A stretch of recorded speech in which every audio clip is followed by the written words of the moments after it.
Queridos irmãos, boa noite. Nós estamos mais uma vez aqui para um encontro com o Evangelho. Meu nome é Rita Martins, eu faço parte do Centro Espírita Fraternal Teresa d'Ávila e hoje nós vamos dar continuidade ao estudo do Evangelho, capítulo 12, Amai os vossos inimigos, no seu item 8. Mas antes, convidamos a todos a uma prece.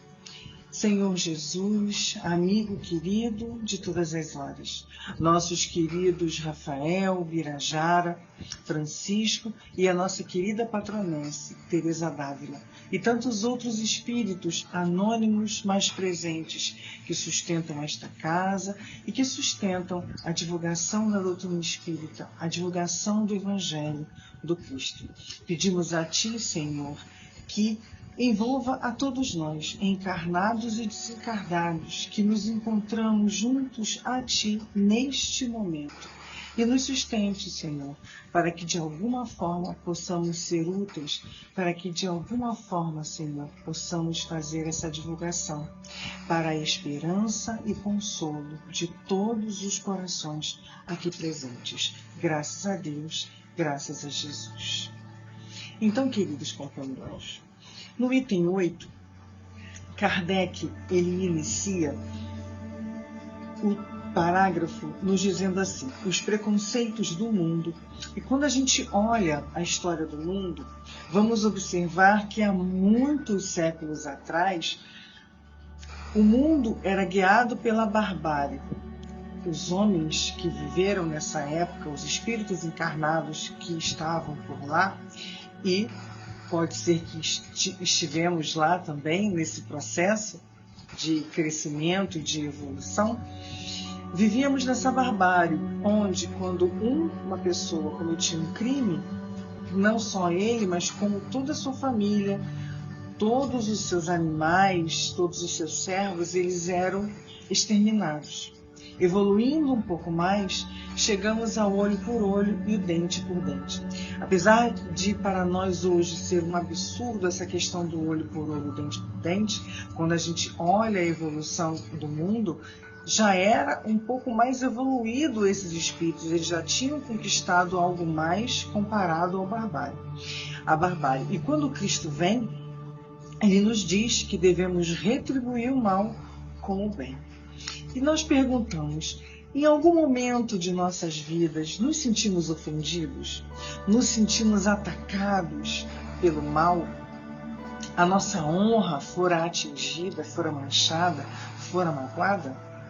E com certeza cada um de nós vamos lembrar de algum momento em que nos sentimos dessa forma.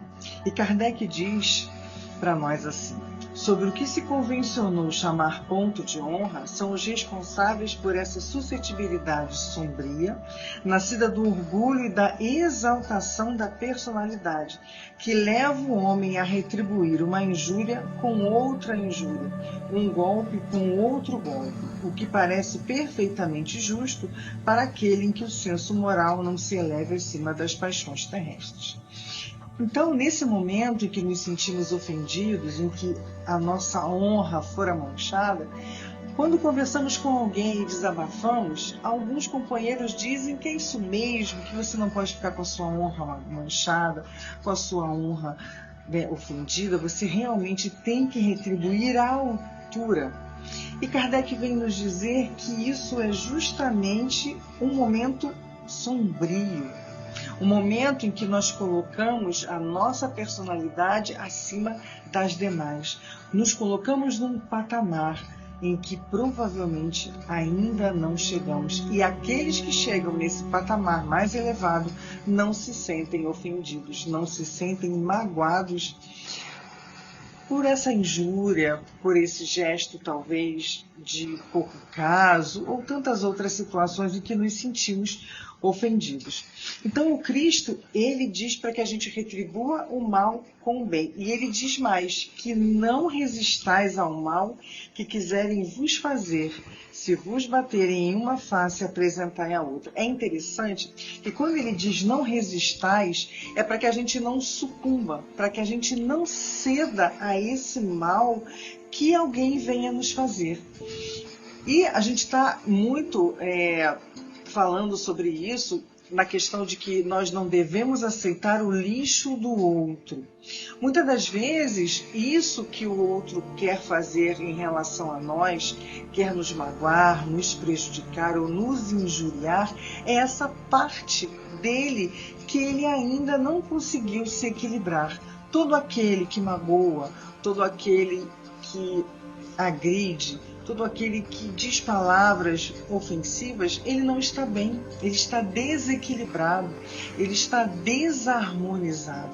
E precisamos entender esse processo porque nós também não conseguimos nos manter equilibrados e harmonizados o tempo todo.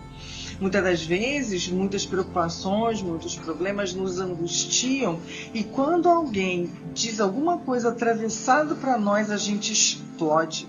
Aquele copo que está enchendo de água transborda e a gente joga no outro aquela situação, porque nós já estávamos magoados, nós já estávamos angustiados. Então, nós temos que nos olhar. E ao nos olhar, ao nos observar, possamos perceber que o outro também possa estar com esse mesmo sentimento, com essa mesma angústia, com esse mesmo problema.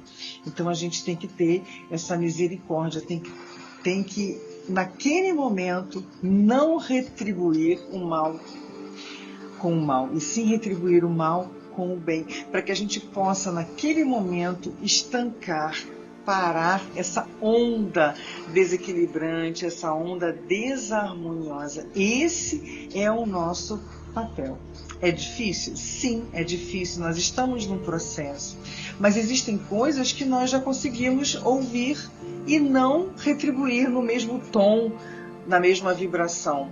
Nós conseguimos respirar, nós conseguimos silenciar e já conseguimos fazer esse processo. Mas existem coisas que nós ainda estamos aprendendo, estamos ainda amadurecendo, estamos ainda nos fortalecendo para que a gente possa estancar o mal pela raiz, que é o que as pessoas costumam dizer normalmente. E seguindo aqui, Kardec diz assim, que para o orgulhoso, né, essas palavras, né, que se vos baterem numa face você retribua a outra, apresentar a outra face, ele diz que para o orgulhoso essas palavras parecem ato de covardia, porque ele acha que é mais corajoso retribuir o mal do que pará-lo naquele momento. E é justamente isso que o Senhor Jesus vem nos convidar, para que a gente faça diferente. Nós já estamos há muitos séculos, nós já estamos há muitas reencarnações nos vingando, retribuindo o mal com o bem. E a proposta das reencarnações é fazer diferente. A proposta é fazer diferente daquilo que nós já estamos fazendo há muito tempo. Infelizmente, algumas ações nossas tornaram-se hábitos. E é importante que a gente faça diferente. A proposta das reencarnações é que a gente faça diferente. Porque se a gente não precisasse fazer diferente, a gente não precisava reencarnar. Então a proposta é que a gente faça diferente. E é um ato de coragem retribuir o mal com o bem. É um ato de coragem dizer não à violência. É um ato de coragem dizer não à agressividade verbal e até mesmo à agressividade mental. Porque alguns companheiros são tão sensíveis, tão suscetíveis a essas vibrações que eles sentem isso. Então, aqueles devem mudar a sua vibração, mudar o seu pensamento, emitir pensamentos de paz, de equilíbrio. Isso vai passar, é só um momento, tem de se equilibrar, cuidado com a sua saúde mental, cuidado com a sua saúde física, e assim a gente vai ajudando, não só aquele que está desarmonizado ali perto de nós, como a todos que estão ao nosso redor. Assim contribuímos para que os ambientes onde nós estejamos mantenham-se equilibrados e harmonizados. Pelo menos nós estamos fazendo a nossa parte. Mas Kardec aqui, ele nos chama a atenção se nós devemos tomar ao pé da letra o retribuir o mal com o bem e o principalmente ao mal que quiserem vos fazer, se vos baterem uma face, apresentai a outra. E ele nos adverte que, na verdade, nós não podemos entregar o nosso pescoço ao assassino. como se diz vulgarmente. Na verdade, o que o Senhor Jesus diz é para que a gente pare esse processo desequilibrante, agressivo e violento. Mas ele não proíbe a defesa, ele não proíbe que nós nos defendamos em relação a isso. Ele só condena a vingança.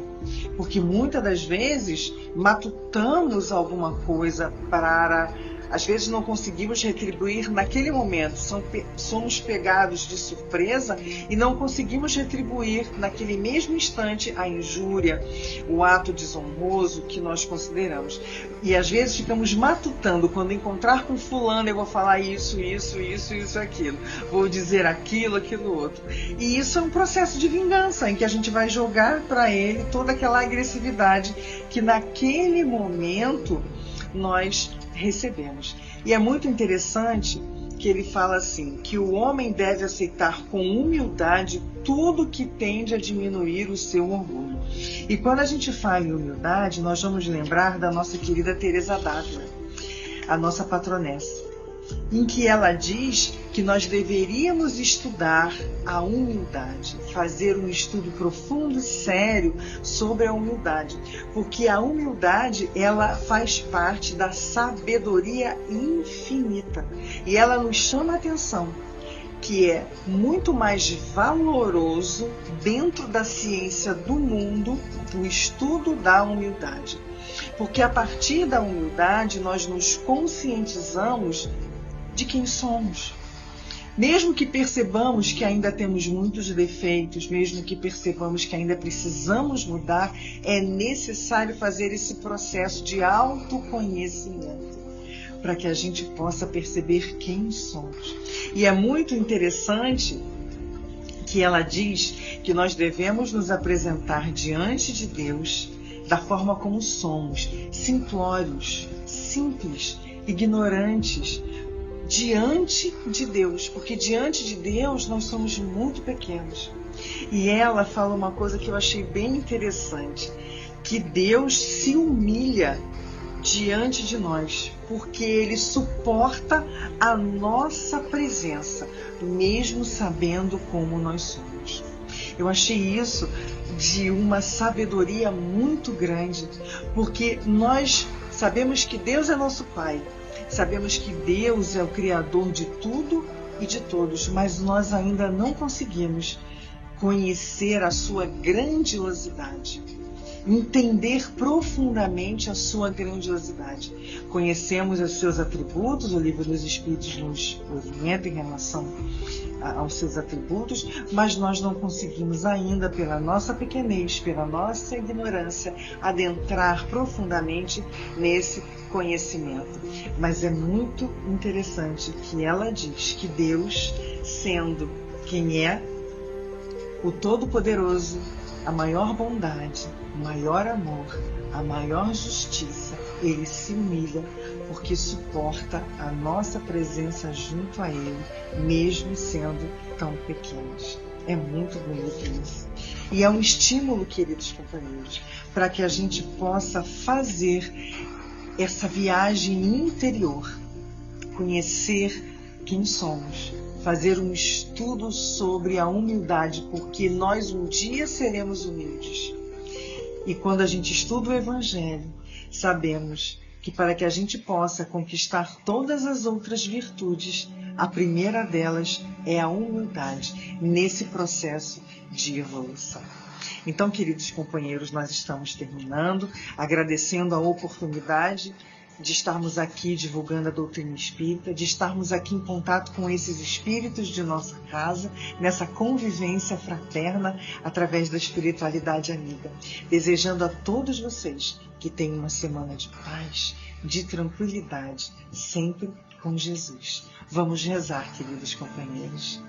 Mestre Jesus, mais uma vez, Senhor, somos gratas pela oportunidade, Senhor, de estarmos aqui falando do Teu Evangelho, entrando em contato com esses amigos, recebendo, Senhor, essa força, essa vontade de seguir adiante, na certeza do Teu amor que envolve a todos nós. Fica conosco, Senhor Jesus, porque muito precisamos de Ti, mas que cada um de nós possa fazer o movimento de ir até o Senhor. Abençoa-nos, Mestre, agora e sempre. Graças a Deus.